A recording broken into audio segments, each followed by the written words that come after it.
असुआ धार। एक दिस बाजै मंगल बाजा, दोसर दिस रोवै मायक प्यार।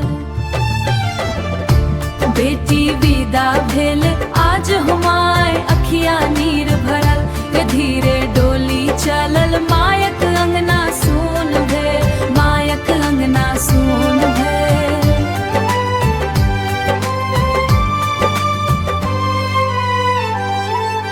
माय कहती हंसैत रहे बेटी सबक दे अपने जीती, बाबू देथी भर को आशीष जीवन भर खुशहाल रही है। भैया चुपचाप निहारत छथी आँखि से टपकै नीर, आंगन सूना भ जायत आज बेटी बिन लागै अधीर। बेटी विदा भेल आज हुमाय अखिया नीर भरल, धीरे डोली चलल मायक अंगना सून भेल।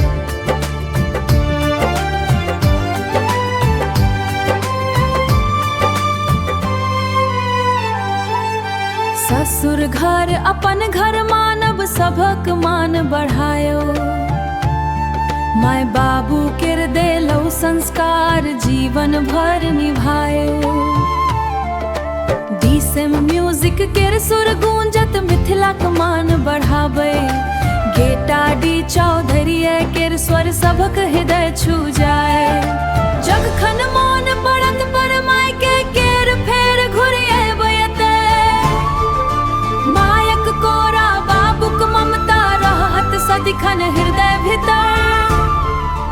बेटी छी दुन कुलक शान राखब सबक मान, हंसैत हंसैत विदा होइत छी देव अहाँ सबके समान। बेटी विदा भेल आज हुमाय अखिया नीर भरल, धीरे डोली चलल आज हुमाय अखिया नीर भरल। डीसीएम म्यूजिक गूंजत रहे।